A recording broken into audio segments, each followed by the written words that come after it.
Hi, I'm Jim Anderton, Director of Content here at Engineering.com. We talk about many kinds of technologies at Engineering.com, but rarely do we get to talk about food processing technology. And that's a shame because there's a lot going on in food processing. One that crossed our desk this week, Denver-based 915 Labs. They've created something called the Microwave Assisted Thermal Sterilization System, or MATS. Now, MATS technology was developed by a food engineering scientist named Junling Tang at Washington State University. He did that in conjunction with a consortium of private food packaging and equipment companies and the U.S. Department of Defense. For 100 years, processing food has been by the retort process, essentially.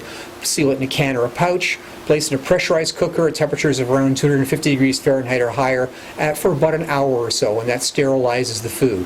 Unfortunately, that also tends to cook the nutrients out of the food, too, and we all know, of course, how we traditionally think of processed foods as being much less valuable nutritively compared to fresh foods.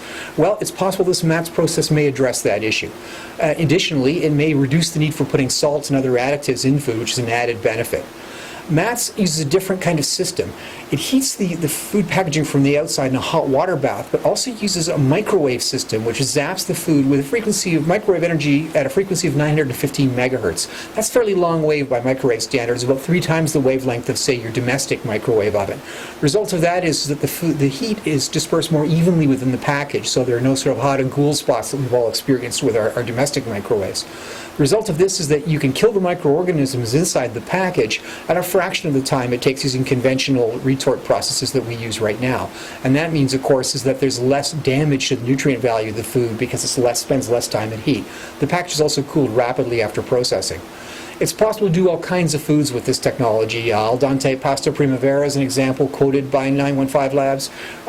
Italian dishes, gourmet ready-to-eat meals, and interestingly, MREs. There's a potential here to create food for the military, which is far more palatable than the current MREs.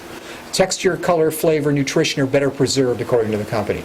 Now, pilot-scale versions of this process that called MATS-B are already in place at 2 packaging companies, one called Ameriqual of Evansville, Indiana, and another food company called Warnick in Cincinnati, Ohio. And those companies also are allowing other firms to come in and take a look at the process and see if it can be applied. Now, the company expects that installation in a North American food processing plant, as they describe it, will happen in 2016. You can do about 150 food packages per hour with the system in its current form, and it looks like it may be implemented around the world. There's a wide range of potential uses, and another interesting one may be for food used for emergency purposes, not just MREs, but also potentially food that could be used and kept without refrigeration and deployed to emergency areas where disaster relief, earthquake, flood, drought, the sorts of things that we commonly associate with severe food crisis or food shortages. It's an interesting technology, and it could fundamentally change the way we think of processed and packaged foods.